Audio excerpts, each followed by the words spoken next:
छांगुर की फर्जी कंपनियों की काली कमाई का पर्दाफाश हुआ। आपको बता दें, फर्जी कंपनियों की आड़ में बड़ा मनी लॉन्ड्रिंग का खेल चल रहा था। टीवी 9 भारतवर्ष के पास छांगुर के पनामा कनेक्शन के दस्तावेज भी मौजूद हैं।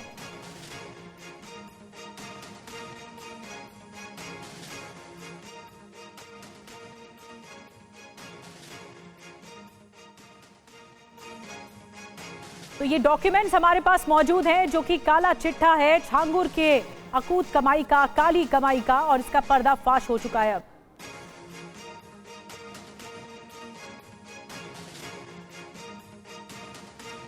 तो देखिए, फर्जी कंपनियां बनाई गई और फर्जी कंपनियों की आड़ में मनी लॉन्डर की गई, यानी मनी जो पैसा है उसे विदेशों में भेजा गया, अवैध तौर पर भेजा गया।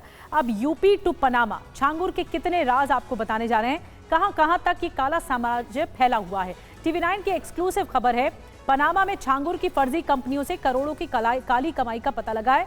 फर्जी कंपनियों और प्रॉपर्टी सौदों की आड़ में मनी लॉन्ड्रिंग का खेल चल रहा है। छांगुर के राजदार नवीन ने पनामा में खड़ी की है ये कंपनी और करीब $10,000 लगाकर शुरू की है शेल कंपनी। शेल कंपनी में कुछ विदेशी नागरिकों को भी शामिल किया गया। ईडी ने नवीन रोहरा के ठिकानों पर छापेमारी की है।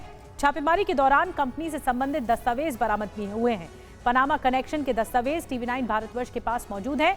अब बड़ी बात क्या है? बड़ी बात यह है कि अवैध फंड छिपाने के लिए पनामा की शेल कंपनी का इस्तेमाल हुआ। ईडी को यह शक है कि शेल कंपनी से करोड़ों की मनी लॉन्ड्रिंग की गई, यानी पैसा विदेशों में भेजा गया इलीगल तौर पर। और इसी से जुड़ा एक और अपडेट यह है कि छांगुर की कस्टडी के लिए ईडी अब दाखिल करेगी अर्जी।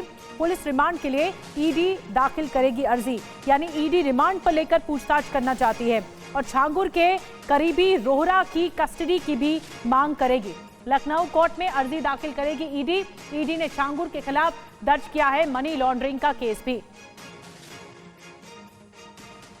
तो 60 करोड़ की अब तक फंडिंग का पता लग चुका है। आपको बताते हैं काली कंपनी का जो बैकग्राउंड है वो क्या है।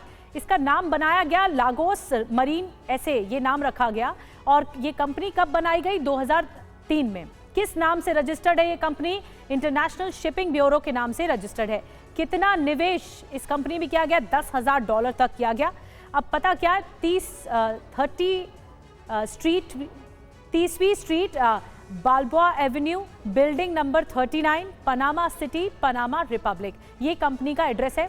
कंपनी पर किसका कंट्रोल है? नवीन रोहरा का। और कंपनी में शामिल विदेशी नागरिक भी हैं, जिसमें प्रेसिडेंट बना दिए गए एरियल रिकार्डो पाडिला गार्डन, ट्रेजरर बना दिए गए एनाबेल लोरेना लैडरेंस मोंगे और सेक्रेटरी बना दिए गए ब्रांडा पाटिनो डी टोरेस। ये बड़े पद पर इंटरनेशनल लोगों को हायर किया गया।